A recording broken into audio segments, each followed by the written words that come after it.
Gloria a Dios. Bueno, muy contento de poderles saludar a todos en el nombre de Jesús. Agradecido con Dios por esta oportunidad que nos da el Señor. Quiero invitarles a que salude a su hermano que está a su lado, que le diga bienvenido a la casa de Dios, los que nos están viendo vía Zoom. Un abrazo fraternal para ellos. Qué bendición poderles saludar. Bienvenido. Gracias, mi hermano. Hermano, que le bendiga. Qué bendición poderles saludar y creo que Dios nos ha reunido en su nombre. Aleluya. Qué bendición saludar al pueblo de Dios y en especial a mi hermano Josué, nuestro pastor, que Dios lo ha usado de una manera extraordinaria. Gracias a Dios por todos mis hermanos diáconos y por todos los que están hoy dispuestos a oír la palabra de Dios. Amén, amén. El Señor me permite hoy venir a visitarlas. Estábamos hablando hoy con el dueño del local para tratar de mirar cómo hacemos ciertas mejoras junto con el hermano Josué. Y bueno, gracias a Dios, yo creo que todo va a ir bien con la voluntad del Señor. Entonces seguimos de la mano del poderoso Dios. Y quiero invitarles, mis hermanos, a leer la palabra de Dios en el libro de Efesios. Libro de Efesios, gloria al nombre del Señor. Capítulo 2, Efesios capítulo 2, del versículo 11 en adelante. Amén, amén. Efesios capítulo 2, del versículo 11 en adelante. Amén. Si usted ya lo encontró, puede decir amén. Amén, amén. Dice así la palabra de Dios: por tanto, acordaos de que en otro tiempo vosotros los gentiles, en cuanto a la carne, eras llamados incircuncisos por la llamada circuncisión hecha con mano en la carne. En aquel tiempo estabais sin Cristo, alejados de la ciudadanía de Israel y ajenos de los pactos de la promesa, sin esperanza y sin Dios en el mundo. Amén. Pero ahora en Cristo Jesús, vosotros que en otro tiempo estabais lejos, habéis sido hechos cercanos por la sangre de Cristo. Porque Él es nuestra paz, que de ambos pueblos hizo uno, derribando la pared intermedia de separación, aboliendo en su carne las enemistades, la ley de los mandamientos, expresados en ordenanzas, para crear en sí mismo de los dos un solo y nuevo hombre, haciendo la paz, y mediante la cruz reconciliar con Dios a ambos en un solo cuerpo, matando en ellas las enemistades. Gloria a Dios. Amén, amén. Quiero hablar hoy de la iglesia. Creo que es un tema que están tratando aquí los domingos, pero quiero compartir con ustedes Amén, amén. la enseñanza acerca de la iglesia. Y yo le voy a pedir un favor al hermano Álvaro que nos dirija en esta oración para que Dios nos dé entendimiento de su palabra. Gracias, Señor, por el privilegio de estar delante de tu presencia. Gracias, Señor Jesucristo. Gracias porque nos permites estar delante de tu gracia infinita. ¿Quiere cafecito? Sí, cafecito, agua, todo. En el nombre de Jesús. Amén. Pueden tomar asiento, mi amada familia. Quiero recordarles, los que puedan, como dijo mi hermano Josué, vamos a tener una capacitación para maestro y también para los bautizados vamos a hacer un discipulado Amén. que se llama Discípulos del Reino. Si usted quiere ingresar a ese discipulado, sería una bendición. Y más si está sirviendo, para que usted se perfile más adelante para entrar al Instituto Bíblico aquí en Europa, sería una bendición que usted pudiera crecer también en el conocimiento de nuestro Padre Celestial.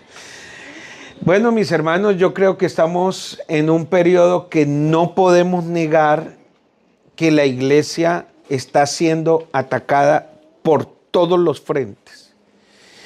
Y si uno no entiende eso, pues es prácticamente vivir con los ojos cerrados. Estamos en un tiempo donde todas las áreas políticas, sociales, culturales, tienen como fin tratar de destruir la iglesia, desboronar la iglesia. Inclusive yo estaba escuchando que cuando cayó el muro de Berlín, el muro de Berlín cayó en la antigua Alemania, la Alemania comunista y la Alemania democrática. Muchos pensadores salieron diciendo que ya no había necesidad de creer, ni iba a haber necesidad de iglesias, que sencillamente más o menos iban a faltar unos 30 años para que ya no hubiera la idea de iglesia como los antiguos la tenían o como está escrita en la escritura, como está en la palabra.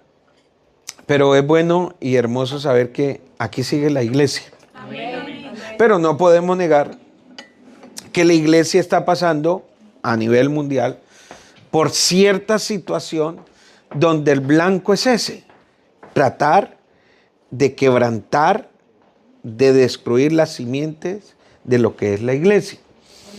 Y yo quiero recordarles, mis hermanos, que la iglesia no son las paredes, ni siquiera es un símbolo o una idea. La iglesia es el proyecto de Dios. Amén. Amén. O sea, la iglesia es el proyecto de Dios, es el plan de Dios. Y nosotros necesitamos estar en la iglesia, ¿cierto? Entonces, ¿por qué precisamente el infierno mismo se levantan los demonios, los diablos, las ideologías contra la iglesia? Porque Dios conoce que en su voluntad está en meternos en la iglesia. O sea, que Dios nos salva en Cristo Jesús, pero nos mete en su proyecto, en su plan, que es su iglesia.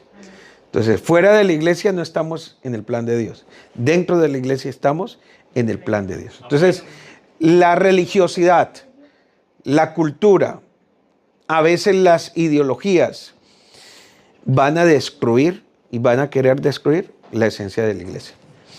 Hay que recordarnos, por ejemplo, el marxismo, los que tienen ideas con una tendencia comunista. El marxismo tiene como fin destruir 3 frentes, ¿cierto? El capitalismo, ¿cierto? El segundo es las familias, para que el Estado sea papá y mamá Estado, y las iglesias. Entonces, ellos sacaron una expresión que la utilizaron mucho de Lenin y esto, y decía, la religión es el opio del pueblo, ¿cierto? Y esas ideas uno las repite sin saber que estaban hechas para tratar de golpear la fe de las personas. Nosotros tenemos que volver a ese principio y a esa esencia. Tenemos que volver a ese fundamento para entender que somos parte de la iglesia y que amamos la iglesia. Amén. Ahora, la Biblia sí muestra en qué momento se menciona esta palabra, la palabra iglesia. Y yo creo que todos la hemos conocido. Viene desde una confesión, la confesión o la revelación de Pedro. El Señor Jesús pregunta a sus discípulos y dice, ¿quién dice los hombres que es el Hijo del Hombre? Ellos decían seguramente Juan el Bautista o Elías o alguno de los profetas. Pero el Señor Jesús le dice a ellos, ¿y vosotros qué dice que soy yo? Y ellos se quedaron como con esa incertidumbre hasta que Pedro se le reveló. Quiere decir que la persona que ama a la iglesia tiene que tener revelación de Dios. Amén. Amén. Una persona que no entiende la iglesia, usted se va a dar cuenta que va a ver en la iglesia el motivo para echarle la culpa.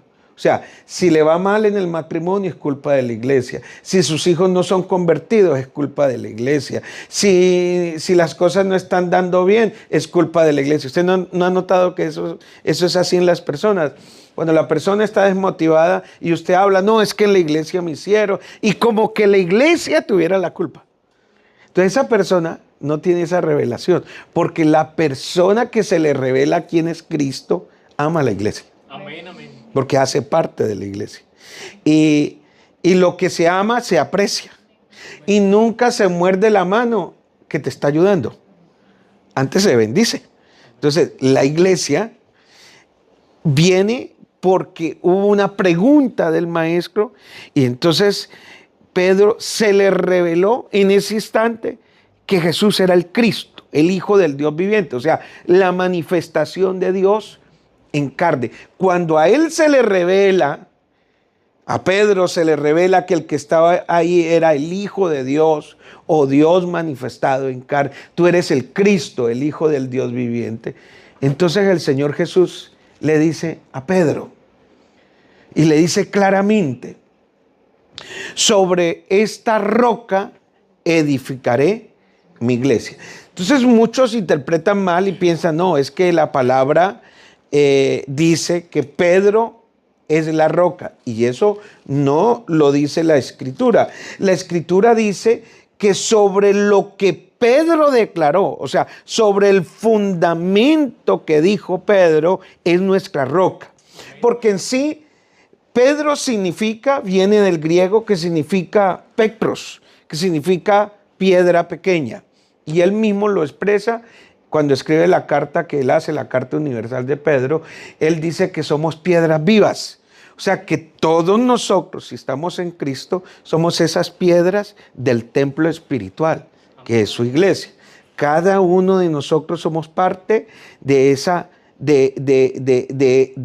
edificio, ¿cierto? Usted y yo. O sea que espiritualmente cada creyente es un pequeño ladrillo, una pequeña roquita dentro de un fundamento grande que es Cristo. Cristo es la roca inconmovible. Amén. Como lo dice los salmos o como lo dice Deuteronomios, que hay una roca que es Jehová. O sea, que hay una roca sólida y dice es Jehová. Y los salmos dicen que Él es la roca, Él es mi refugio. Amén. O sea, que hay una roca que sostiene la iglesia. Amén. Me llama la atención lo que está escrito en Primera de Corintios, capítulo 10, versículo 4, y habla del pueblo de Israel que cruzaron el mar y entraron al desierto, pero me llama la atención lo que dice el versículo 4. Dice el texto claramente, Primera de Corintios, capítulo 10, versículo 4, y me llama la atención lo que dice el texto, porque fíjese bien que este texto nos ilustra claramente que esa roca es Cristo. Dice, y todos bebieron la misma bebida espiritual porque bebían de la roca espiritual que le seguía, y la roca era Cristo. O sea, que Pablo entendió que esa roca que siguió al pueblo de Israel y que Moisés la menciona en los últimos días de su vida hablando de Dios, de Jehová. Él entiende que esa roca que les dio a beber agua, que los sostuvo, que los bendijo, esa roca era Cristo. Amén. Por lo tanto, cuando el Señor Jesucristo dice, sobre esta roca edificaré mi iglesia, no estaba diciendo que Pedro era la roca, que Él, Jesucristo, es esa roca inconmovible. Es Jesucristo la roca. Amén. Ahora me llama la atención porque es la primera vez que se menciona en la Biblia la palabra iglesia. O sea, si usted va a todo el Antiguo Testamento y entra al Nuevo Testamento, ¿cuándo es la primera vez que se menciona la palabra iglesia en la Biblia? Usted lo va a encontrar en Mateo capítulo 16, versículo 18. Y me llama la atención que cuando dice por primera vez, dice sobre esta roca, el texto no dice edifico, dice edificaré. ¿Cierto que dice? O sea que es un proyecto, es un plan de Dios. El texto no dice edifico, sino edificaré, porque ese edificaré se tenía que mostrar desde la cruz, ¿cierto? Que la iglesia sale por la obra de Cristo en la cruz, amén. ¿Cierto? Somos el resultado de la obra de Cristo en la cruz. Entonces el texto no, por eso no dice edifico, dice edificaré, porque para edificar Él tenía que primero pasar por el Gólgota, tenía que morir, ser sepultado y resucitar a los 3 días. Pero lo que me llama la atención es que dice, y las puertas del Hades no prevalecerán contra quién, contra ella. O sea, que la iglesia está tan cimentada en la roca que el Hades, o sea, que el juicio, que la condenación no tiene potestad contra la iglesia.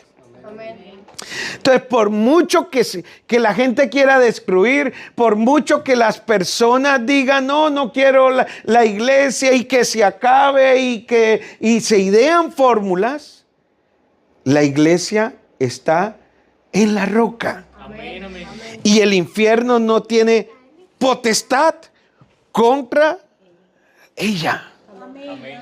Quiere decir que si Cristo es el dueño de la iglesia, no hay poder ni diabólico, ni humano, ni ideologías que pueda destruir la grandeza de la iglesia. Amén, amén. Amada familia, esto quiere decir que si estamos en la iglesia, estamos protegidos contra la condenación. Si estamos fuera de la iglesia, estamos vulnerables. Amada familia, hay que estar metidos en esa roca inconmovible. Hay que hacer parte de este edificio cuyo arquitecto y constructor es nuestro Dios. Hay que convertirnos en esas piedras vivas. Amén. Y hay que aprender a romper con esas ideas que se nos meten. Es que en la iglesia, no, es que yo hago parte de la iglesia. Amén. Es que allá, porque usted no se da cuenta que cuando se levantan ciertas situaciones, siempre, que la iglesia, que yo no sé, que... Entonces, esas malas costumbres hay que aprender a romperlas porque hacemos parte de algo muy grande. Amén, amén. Entonces a mí me dicen, no, pero es que el hermano ora. Es que el hermano se sabe los versículos. Es que el hermano clama a Dios y se viste como cristiano. Sí, hay gente así, pero odia a la iglesia. Claro. Y a veces están dentro de la congregación, pero odian la iglesia. ¿No ha notado? Yo he conocido mucha gente que hasta son predicadores pero cuando usted habla con ellos, usted se da cuenta que en su forma de expresar siempre tienen un odio, como una rencilla, y que en la iglesia no hacen nada, y siempre una queja, y siempre dicen esto. Entonces esa persona no entiende el proyecto de la iglesia. Porque el que ama a la iglesia y ve alguna deficiencia en las personas, no en la iglesia, porque la iglesia es perfecta. En las personas, en los que procuran estar ahí. Habrán cosas, pero el que no entiende es como si vieras una grieta acá, y el que no entiende que es la iglesia dice, mire la grieta, mire el hueco que hay ahí, pero lo mira, lo señala y hace que la grieta sea más grande. Pero el que entiende la iglesia, cuando ve una situación, él trata de ayudar. Él trata de colaborar, él trata de poner una ayuda para que el pueblo de Dios se edifique, no se destruya. Amén, amén. ¿Cuántos dicen amén? Amén. El siguiente texto que menciona la palabra iglesia está ahí cerquita, porque si ustedes se fijan bien, esta es una revelación muy grande. Tú eres Pedro y sobre esta roca edificaré mi iglesia y las puertas del Hades no prevalecerán contra ella. Y la siguiente se encuentra ahí en Mateo capítulo 18. El versículo 17 se menciona la iglesia para tratar de resolver situaciones dentro de la congregación. O sea que la iglesia, si yo buscara una expresión en el Antiguo Testamento que no está, porque esa palabra se traduce del griego, pero si yo buscara una palabra desde el Antiguo Testamento, la más cercana es la asamblea, los convocados, los llamados en su nombre. O sea que hoy hay iglesia aquí porque está Cristo, pero usted ha sido llamado para la gloria y honra de su nombre. Amén. ¿Cuántos dicen amén? Amén, amén. Y si ustedes se fijan bien, Mateo 18, versículo 17, que es la segunda vez que se menciona en el Nuevo Testamento la palabra iglesia, es el Señor Jesucristo tratando de hablar de cómo resolver los problemas para que la iglesia sea edificada. O sea, para cuidar la iglesia. Si hay alguien que está en contienda, llámelo aparte. Si no, llámelo con testigo. Y si no, preséntelo delante de la iglesia. Quiere decir que la iglesia tiene una forma de parte de Dios, una estructura para resolver las situaciones. Usted, mi hermano, ¿no cree que en la iglesia a veces no hay problemas entre los creyentes? Claro. A veces cuando uno llega a la iglesia y está comenzando, uno le parece que todos los hermanos son ángeles. Y que todos son especiales, pero pues no es así. Es una cantidad de hermanos imperfectos, pero con el perfecto. Con errores, pero con aquel que no tiene error. Mortales, pero en medio del inmortal. Sí, es como uno dice, uy, pero ¿por qué hay tantos problemas en la iglesia? Usted no ha notado. Y eso es como cuando, si fueras al hospital y dijeras, ¿y por qué hay tanta sangre en el hospital? Porque está hecha precisamente para restaurar las personas. Entonces, para sanarlas, un hospital está hecho, un sick house está hecho para que la persona sea sana en su cuerpo. Y la iglesia está hecha para que la persona sea salva. O sea, sea sana, porque salvación quiere decir sanidad. Entonces, la iglesia está hecha para que el hombre sea salvo. Lógicamente que cuando vienen las personas a la iglesia, van a haber muchos problemas del alma. O sea, que tú vas al sick house, te dolió la pierna y estás caminando mal, miremos a ver qué me hacen, qué me opera. Son problemas físicos, pero en la iglesia son problemas del alma. ¿Cómo se restauran los problemas del alma? Y usted debe saber que los problemas, cuando usted está enfermo en su alma, generalmente su mente está enferma y generalmente su cuerpo está enfermo. Usted de algo, usted y yo nos vamos a morir de algo. Y nuestro cuerpo en algún momento se enferma y se muere. Nos podemos enfermar de nuestro cuerpo o a veces de nuestra mente, pero donde no nos podemos enfermar es del alma. Y cuando una persona tiene grietas en su alma, siempre va a ver el patrón y va a decir la iglesia. ¿Cuándo había yo escuchado que algún hermano dijera, voy a demandar la iglesia? ¡Wow! Y miren, y hay gente que un día cantando y que venía a la iglesia y empieza a señalar, ¿cuándo? ¿Pero por qué hacen eso? Porque no han entendido qué es la iglesia. Ahora, acuérdese de Saulo, ¿no? Saulo era perseguidor. Pero Saulo había sido criado desde pequeñito en las escrituras. Él se sabía las escrituras. Se levantó con Gamaliel, el mejor sabio fuera de Cristo, lógicamente, para nosotros es el más grande sabio, pero para la tradición judía, Gamaliel era el pensador más grande. Y Saulo estuvo ahí. Fue un discípulo de Gamaliel, o sea que tenía una estructura. Se vestía como religioso. Leía la escritura como religioso. Oraba más que nosotros. Oraba más que muchos, cantaba salmos. Todos los días recitaba las escrituras, pero perseguía a la iglesia.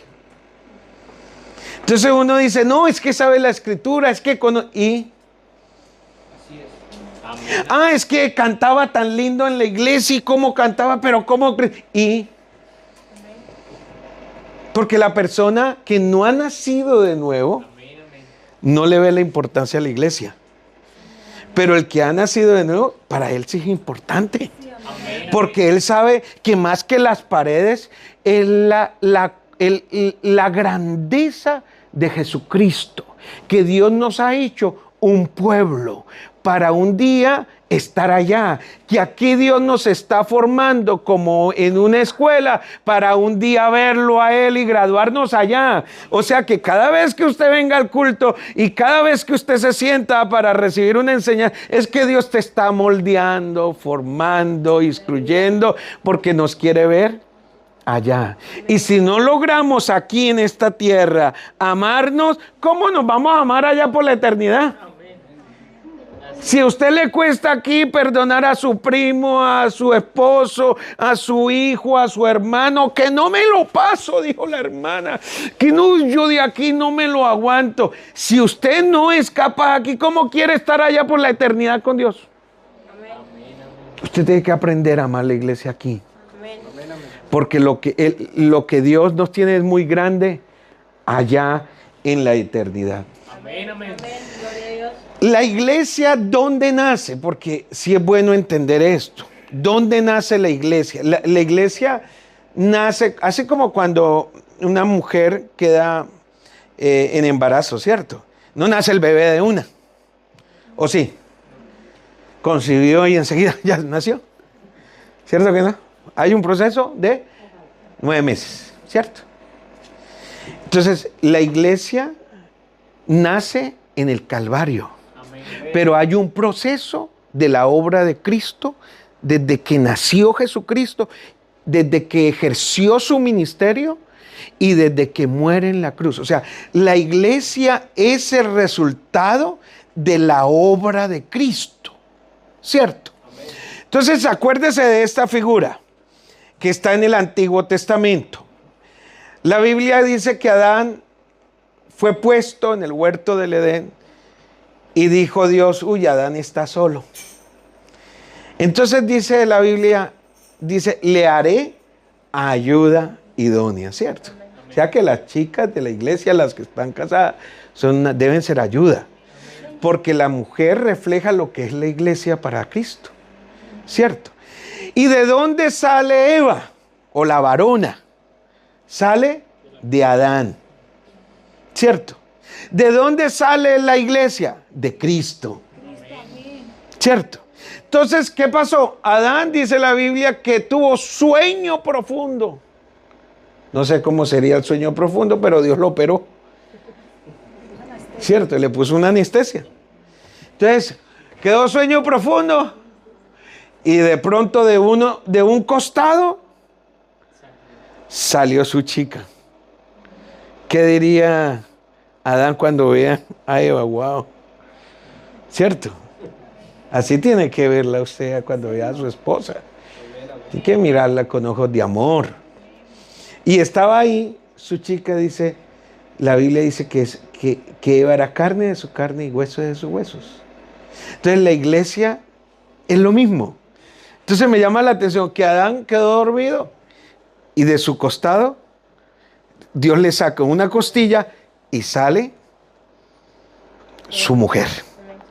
Y la iglesia, usted se da cuenta que Cristo muere en la cruz y le abren el costado. Y de su costado sale sangre y sale agua. Y Pablo dice que fuimos comprados con su sangre, que Cristo nos compró con su sangre y nos compró una iglesia con su sangre. O sea que la iglesia nace de la obra innata de Jesucristo. Y así como el costado de Adán fue abierto para sacar una costilla, la iglesia nace de la sangre preciosa de nuestro gran Dios y Salvador, Jesucristo. O sea que la iglesia debe tener la naturaleza de Cristo. O sea que una persona que diga ser iglesia, pero odia a Cristo, no entiende el evangelio, no es iglesia. Porque el que es iglesia tiene una naturaleza en Cristo, tiene una relación en Cristo, tiene una pertenencia en Cristo. Porque la iglesia, el que es iglesia, él entiende que nació de la obra redentora de nuestro gran Dios y Salvador Jesucristo. ¿Cuántos dicen amén? Amén, amén. Qué lindo esto, mi hermano. Amén, amén. Qué hermoso entender que somos iglesia del Señor. Hechos capítulo 20, versículo 28. Esto es muy importante entenderlo porque la gente dice, ¿dónde nació la iglesia? y uno lo ubica en otro lugar, pero la iglesia nace de la obra redentora de Cristo. Y este texto, Pablo se lo dice a aquellos discípulos que ya no iban a volver a ver al apóstol Pablo. Y dice, por tanto, mirad por vosotros y por todo el rebaño en que el Espíritu Santo os ha puesto por obispos para apacentar la iglesia del Señor, la cual él ganó con su propia sangre. Entonces la iglesia es el resultado de la obra gloriosa del Calvario. Y todo el que es de verdad iglesia debió haber pasado por la sangre preciosa de Cristo, debió haber en él un genuino arrepentimiento y debió haberse bautizado en el nombre de nuestro gran Dios y Salvador Jesucristo. Ahora, la iglesia fue mostrada. ¿Sí? O sea, nació, o sea, como cuando la mujer nace. Dice, qué parto tan duro. Nació el bebé. Entonces, después de que nace el niño, empezó el niño a gritar. ¡Ah! Y si no grita el niño, pues está muerto. Entonces hay un médico que dijo, el niño no llora. Le pega sus nalgadas para ver si de pronto reacciona, ¿cierto? Entonces, la iglesia es la obra innata de Cristo. Por eso es que la iglesia es el cuerpo de lo que es Cristo. O sea que cada cristiano es una pequeña célula del cuerpo de Cristo. O sea que nosotros estamos aquí, pero espiritualmente todos los cristianos que están, el que en verdad es cristiano, que unos sabemos y otros no sabemos. Pues sí, porque uno sabe, sí, y otros ni nos imaginamos, pero de verdad está viviendo a Cristo. O sea que cada creyente es una célula del cuerpo de Cristo.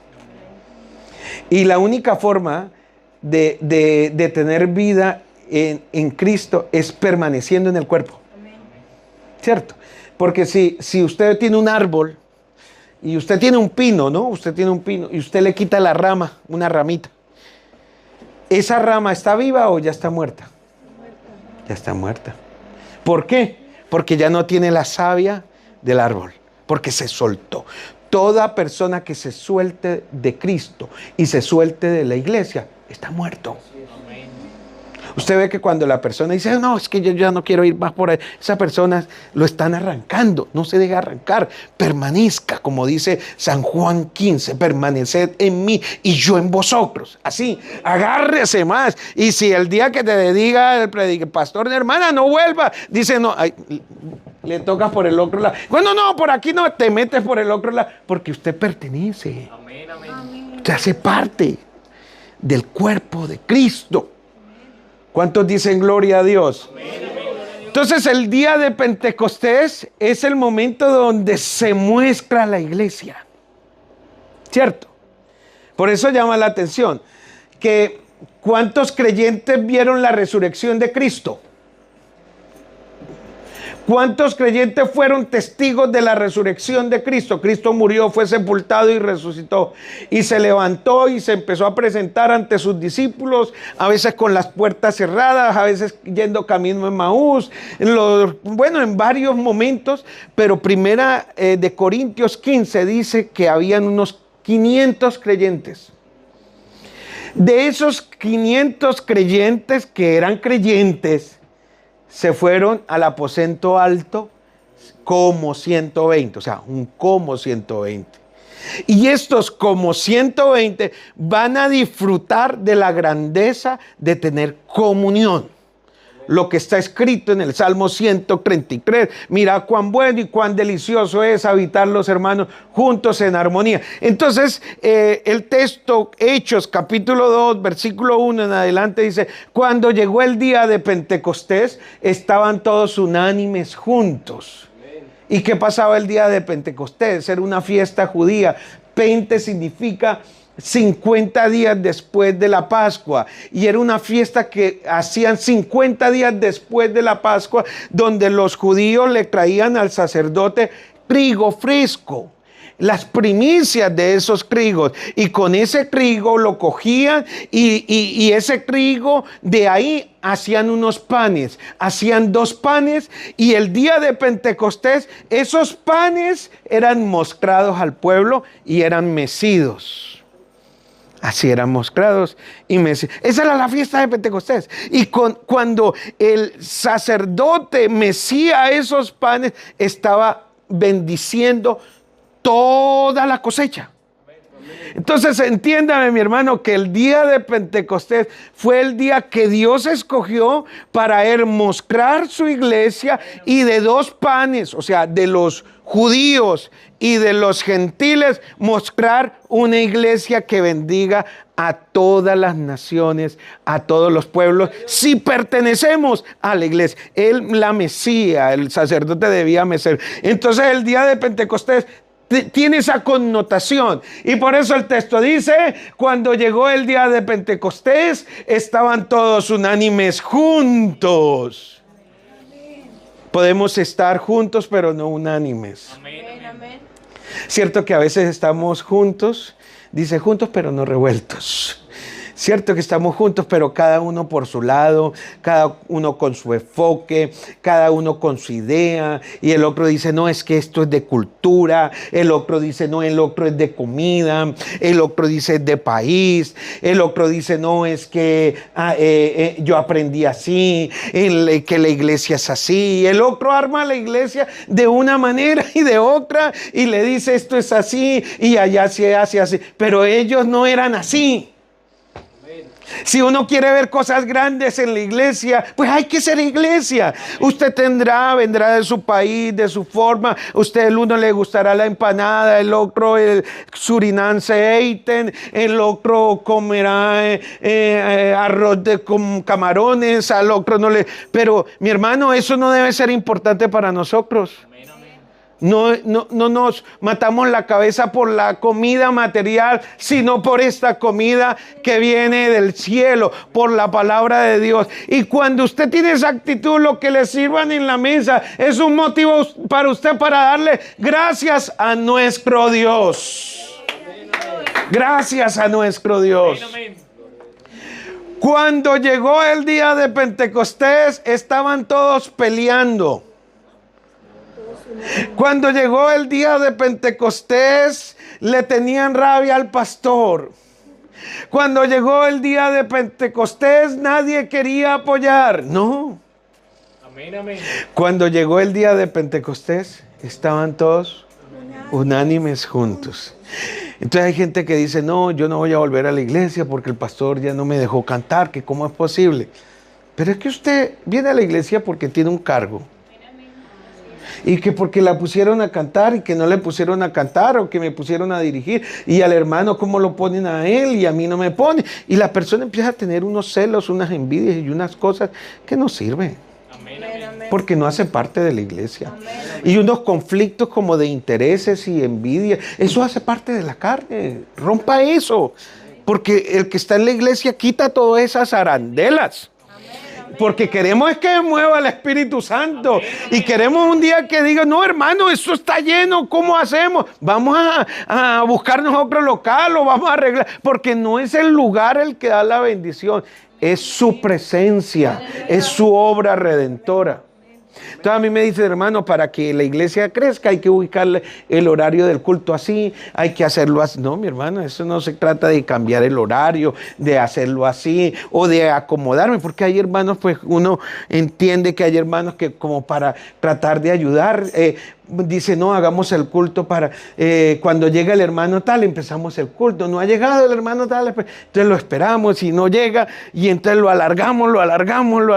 No, pero es que esa no es la iglesia. La iglesia es los convocados, los llamados, los que aman la gloria del Señor, los que se afinan con el cielo. Amén. Gloria al Señor. Cuando llegó el día de Pentecostés, estaban todos unánimes juntos, y de repente O sea, eso no viene cuando usted lo diga, cuando Dios lo diga. Y de repente vino del cielo como un estruendo, como un viento recio que soplaba, el cual llenó toda la casa donde estaban sentados. Y se les apareció lenguas repartidas como de fuego. Y fueron todos llenos del Espíritu Santo. Y comenzaron a hablar en otras lenguas, según el Espíritu les daba que hablasen. Entonces, como ese día era una fiesta judía, moraban entonces en Jerusalén judíos, varones piadosos de todas las naciones, estaban en ese lugar. Y claro, ahora lleno del Espíritu Santo, Pedro, la piedra pequeña, se levanta y muestra a Jesucristo. Y me llama la atención que a veces no captamos cuando Pedro habla de Jesucristo, que la multitud que está oyendo el discurso de Pedro por el movimiento del Espíritu Santo, y mientras unos se burlaban, porque va a haber gente que se burla y otros que se pregunten qué quiere decir esto. Usted no nota que cuando la iglesia empieza un avivamiento, muchos dicen, wow, qué bendición, y otros empiezan a criticar. No, usted hace parte de la iglesia, ame la iglesia, Amén, amén. cuide la iglesia. Apoye la iglesia, aunque esto lo cuida Dios. Pero si usted hace parte de la iglesia, usted cuida lo que es de Dios. Entonces me llama la atención que Pedro, usted lo ha leído, Hechos capítulo 2, versículo 38. Pedro les dijo, Hechos 2, 38. Pedro les dijo, arrepentidos, ¿cómo dice el texto? Y bautícese cada uno de vosotros en el nombre de Jesucristo para perdón de los pecados y recibiréis el don del Espíritu Santo. Porque para vosotros, ¿es qué? ¿Para quién más?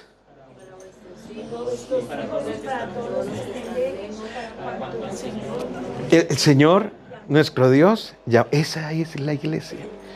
La iglesia, cuando se mueve el Espíritu de Dios, se produce un llamado a las personas. Dios añadía cada día a la iglesia los que habían de ser salvos. ¿Cuál es la estrategia más grande para traer almas nuevas a la iglesia? Sea iglesia. Amén, amén. Actúe en unidad, haya fraternidad, haya amor, deje de tantos conflictos emocionales, deje de tanta rencilla, deje de tanta cosa. Entienda que todo tiene un lugar. Si usted está casada, dele el lugar a su esposo, póngalo a él como el papá de la casa, él es padre. Y si usted está casado y está su esposa, dele el lugar de mujer en la casa. Haga que la iglesia tenga comunión.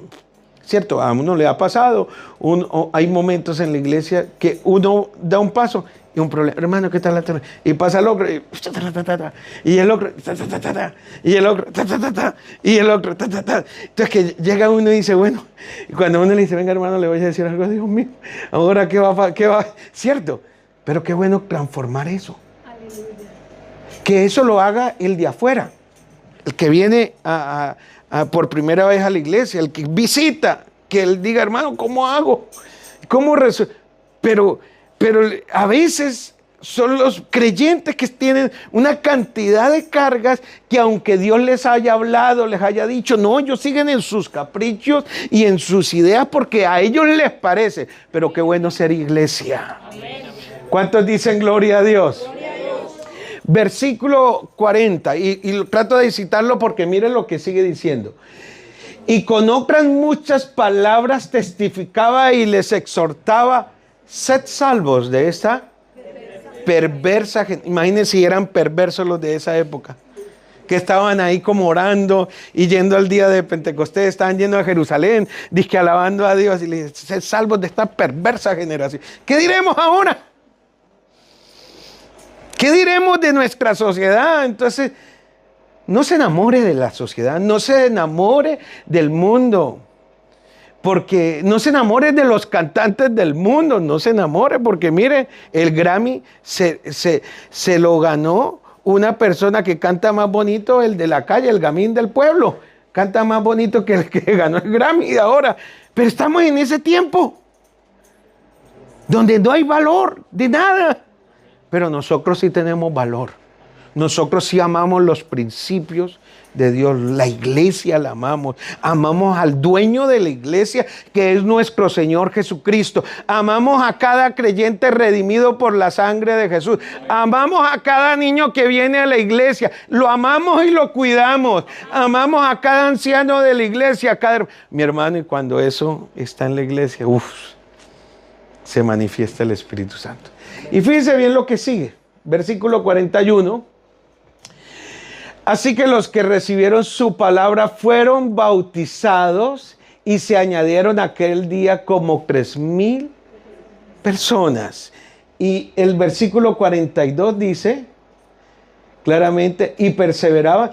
Si ustedes se fijan bien en este texto, en el versículo 41, Hechos 2, versículo 41, creo que está, no sé qué versión estés usando, no sé si es la Reina Valera, pero si ustedes se fijan bien, ¿sí?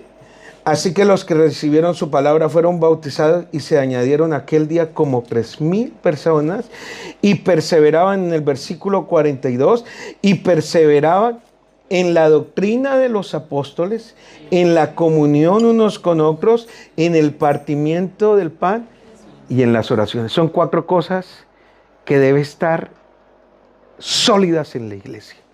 Amén. ¿Cierto? Número 1. En la iglesia debe haber doctrina apostólica. Amén, amén. No la doctrina que yo quiera o que yo piense, el mensaje ¿cómo se dice? Motivacional, amén. O positivo, amén. No, debe haber doctrina apostólica. Es una base de la iglesia. ¿Cierto? Segundo, en la iglesia debe haber, fíjese bien, comunión unos con otros. Número 2. Y debe haber enseñanzas para que haya comunión en el hogar. Deben haber enseñanzas para que haya comunión como pareja, comunión en los matrimonios y comunión entre los hermanos. Porque usted sabe, a veces las personas como cargan con su forma cultural de ver la vida, lo conflictivo que a veces son. A medio lo toca y se le para. No, es que yo soy así, así aprendí, así soy. Y son difíciles o meticulosos o complicados. No, rompamos eso porque usted ya pertenece a otro pueblo. ¿Cierto? Somos la iglesia del Señor. Número 3, el partimiento del pan. Y está hablando de la Santa Cena, ¿cierto? Pero el partimiento del pan es cuando nos sentamos a escuchar la palabra de Dios. Debe haber el deseo dentro de la iglesia, del creyente, de venir y asistir y querer recibir la palabra de Dios. Cierto que es triste cuando hay un lugar y a las personas les cuesta ir al culto. Les cuesta, se sienten obligados, no, es que me tocó ir al culto. Yo he conocido personas que van a la iglesia cuando están en el cargo, o sea, cuando están en el roster, dicen, hoy sí me toca dirigir, voy al culto. Pero el día que no está, dice, no, estoy ocupado. Mentiras. Si está trabajando, está enfermo, uno entiende. Pero el que es de iglesia dice, yo quiero pan. Y usted se sienta allá, dice, yo quiero pan y sin levadura. Y no quiero pan recalentado porque el pan viejo, eso es duro. ¿Cierto? Usted lo muerde y le queda casi el diente. No, yo quiero pan fresco, pan rico, pan bendecido. Entonces está hablando de la Santa Cena, pero también está hablando de la actitud del creyente en reunirnos como iglesia, y en la iglesia debe haber oración. Un pueblo que está en comunión con Dios ve cosas más grandes y cosas poderosas. Ahora, en la Biblia sí muestra que hay varios pueblos. Acuérdese, están los gentiles, ¿cierto? Que es lo que dice Efesios 2. Están de los 2 hizo 1. Entonces, los gentiles, ¿de quién están hablando? Está hablando de Génesis capítulo 10, de los hijos de Noé, Sem, Can y Jafet. Y si usted los contara, menciona más de 70 pueblos. Y de esos más de 70 pueblos, estábamos hablando de todas las naciones que hoy existen. Entonces, los gentiles, quiere decir, son los descendientes de Noé, Sem, Can y Jafet. De Sem viene el pueblo semita, o viene lo que más adelante, adelante se conoce como el Medio Oriente, los pueblos árabes, los pueblos semitas, sale de Sem. De Cam viene todo el pueblo que empieza a ubicarse entre lo que es Canaán y África, ¿cierto? Y Jafet es el pueblo indoeuropeo, el que se va a la parte alta. O sea, los de Cam se van para el sur, para nosotros, o sea, para África. Los de Sem están en la mitad de la tierra, y los de Jafet, no todos, pero una parte se va para la parte alta de lo que hoy es Europa. Ese mundo, en Génesis 10 y el Génesis 11, está hablando de unos más de 70 pueblos, dependiendo de cómo lo leas, pero se menciona más de 70 pueblos. Esos 70 pueblos son los gentiles. Y si yo traduzco gentil, quiere decir, en el término bíblico, pagano, idólatra. O sea que las naciones tienen una actitud a ser idólatras. Todos. Toda persona va a tener una actitud a ser idólatra. Ahora, hay otro pueblo que es Israel. Israel y sus 12 tribus. ¿Cierto? Las 12 tribus de Israel. Ese es el pueblo que Dios escogió, de Abraham, de Isaac y de Jacob. ¿Y por qué lo escogió? Porque el propósito de Dios no era las 12 tribus, sino de que de él saliera el Mesías. Entonces, usted ya no es gentil. Usted ya no es israelita terrenal. Porque estamos en un tiempo que la gente no entiende y la persona se emociona y le dice, no, es que usted es un sefardita. Aprende un poquito de hebreo. Usted, ¿cuál es su apellido? Dice Pérez. No, Pérez es un apellido hebreo. Usted es hebreo de nacimiento. Y la persona dice, uy, es que soy un judío de nacimiento. Es que ya no, el afán de Dios no es que tú seas ni gentil ni seas israelita. Ahora el afán de Dios es que tú te metas en la iglesia. Porque la iglesia sale de los gentiles y de los israelitas.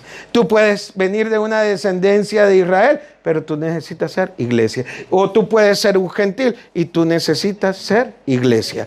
Tú puedes ser un judío como los de Hechos 2 eran israelitas, pero se bautizaron en el nombre de Jesucristo. O puedes ver a los cristianos que se convirtieron, Hechos 8, del 12 en adelante, llegó el evangelio a Samaria, y los de Samaria era una mezcla entre las tribus de Israel y los paganos. Tú puedes ser una mezcla, pero tú necesitas el mismo evangelio, ser iglesia.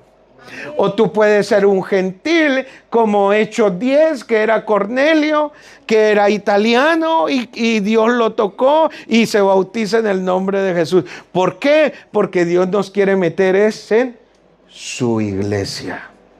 El plan de Dios es la iglesia. Y lo que Dios se va a llevar a la eternidad y nos espera la nueva Jerusalén, ¿es para quién? Para la iglesia. Y fíjense bien, los gentiles necesitan pelear por Jerusalén. Ellos van a querer dominar a Jerusalén, los gentiles. Israel va a querer vivir en Israel y en Jerusalén. Pero la iglesia va a querer vivir y estar en la nueva Jerusalén. ¿Usted cuál quiere? Yo quiero verlo a él tal y como él es. La iglesia es la que va a ser llevada a la presencia de Cristo. Mientras que Israel y los gentiles van a pasar por la gran tribulación, la iglesia va a ser escondida en la presencia de Dios. El tema es largo, pero es el último versículo. Último versículo, dijo pastor, dijo ya va a terminar y se echó una hora más. No. Génesis 12, versículo, Génesis 12 está hablando de Abraham. Y fíjese bien que el versículo 4 habla muy claramente de bendecir la fe de Abraham. ¿Cierto? Y se fue Abraham como Jehová le dijo a Lot, y con él, y era Abraham de edad de 75 años cuando salió de Harán. Creo que es el versículo 5, dice.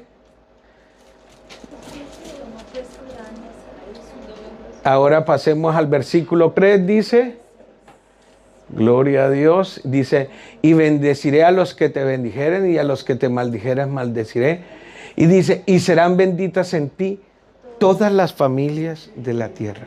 Entonces, esa promesa reposa en la iglesia. Si tú eres en la iglesia, ya no estás bajo la maldición, sino estás cubierto por la bendición. Otro texto, permíteme otro texto más. Efesios, capítulo 5. Porque ahí está la bendición. Efesios capítulo 5. Gloria a Dios. Efesios capítulo 5, versículo 24. Miremos a ver si no estoy equivocado. Dice Efesios capítulo 5, versículo 24. Dice, así que como la iglesia está sujeta a Cristo, así también las casadas estén a sus maridos en todo. Aleluya para los hombres, dicen amén. Gloria a Dios. Sigue predicando, pastor. Versículo 25. Dice, maridos. Amén. Amén. Amad a vuestras mujeres. Quiere decir que los hombres a veces les cuesta amar a sus mujeres. Pero dice, maridos, amad a vuestras mujeres, así como Cristo. ¿Amó a quién? A la iglesia. ¿Y qué hizo? Y se entregó a sí mismo por ella. ¿Dónde se entregó? En la cruz. O sea, Cristo es un conquistador, es un enamorado. Él se enamoró de la más linda. Amén. Y es su iglesia. Entonces yo entiendo que hay personas que pasan y cogen un micro, esta iglesia, y estos hermanos, y miren las sillas vacías. ¿Usted no ve? No, qué bendición por los que vengan. Entonces dice, usted no ha escuchado a los predicadores que dicen, usted viene a calentar sillas en la iglesia. ¡Guau! Cuidado. Gracias a Dios por los que calientan las sillas. Amén, amén. Que se sienten ahí y oyen la palabra. Ya te digo que cuando no vienen a la iglesia lo que hacen falta. Entonces, cuando uno entiende que Cristo amó a la iglesia, tú amas la iglesia. Amén, amén. Porque tú te sintonizas con el programa de Dios. Y lo que Dios ama, tú lo amas porque eres cristiano. Y lo que Dios cuida, tú lo cuidas porque eres cristiano. Y lo que tú valoras, lo que Dios valora, tú lo valoras porque eres cristiano. Porque perteneces al cuerpo de Cristo. Dice, maridos, amad a vuestras mujeres así como Cristo amó a la iglesia y se entregó a sí mismo por ella. ¿Para qué? Ahí está la bendición que Dios le dio a Abraham, y esa bendición fluye en la iglesia. Ya no eres maldecida, ya no estás bajo el juicio, ya tus labios no están bajo la maldición, ni bajo la ira, ni bajo la rabia, ni bajo tus impulsos, y bajo, a veces la persona se deja atrapar por la emoción, o por su carne, o por su pecado. Ya no te rige eso porque tú ya estás en la iglesia. Dice, maridos, amad a vuestras mujeres, así como Cristo amó a la iglesia, se entregó a sí misma por ella. Versículo 26 dice, gloria a Dios, para santificarla. Amén, amén. O sea, no dice para que sea santa, no, para santificarla. ¿Y qué es santificar? Es un proceso de gente que anhela ser santo y verlo a Él tal y como Él es. Y en medio de mis errores, Dios me está santificando. Hay un proceso que hace Cristo en medio de la iglesia. Hay un trabajo, hay una labor que el Espíritu de Cristo está haciendo en medio de su iglesia. ¿Para qué? Santificarla, habiéndola purificado en el lavamiento del agua por la palabra. Hoy aquí hay palabra, por lo tanto hay agua que viene de parte de Dios para que seamos limpiados. Si hoy hay ideas, conceptos, inclusive hay quejas. Yo he conocido personas que tienen quejas de años en contra de la iglesia. Yo digo, wow. Y usted tanto tiempo ahí, sí, pero es que la iglesia me hizo, me siento que la iglesia me abandonó y una cantidad de conceptos. No, rompa eso. Usted fue comprado a precio de sangre. Y lo que tenemos es algo demasiado grande. Alguien que sea de la iglesia que alabe a Cristo. Alguien que sea de la iglesia que honre al dueño de la iglesia. Yo le invito a que se ubique en pie, mi amado hermano, y alguien que en verdad sea iglesia y entienda este mensaje, que usted le dé gloria a Dios. Mi hermano, el dueño de la iglesia tiene un nombre. Por eso el texto dice, mi. O sea, no su iglesia, es la iglesia de él. Edificaré mi iglesia. O sea que nosotros estamos aquí de pastores, pero el dueño es uno. Él es la cabeza. Se llama Jesucristo el Señor. Vamos a orar, familia. Yo le invito a que cierre sus ojos y dé gracias al Señor. Dé gracias a Dios. Que usted le pueda decir, Señor, enséñame a vivir en la iglesia, a crecer en la iglesia, a criar a mis hijos en la iglesia, a disfrutar de mi matrimonio dentro de la iglesia, a apoyar la iglesia, a cuidar la iglesia, a enamorarme de la iglesia, porque me voy a ir con la iglesia para verte a ti tal y como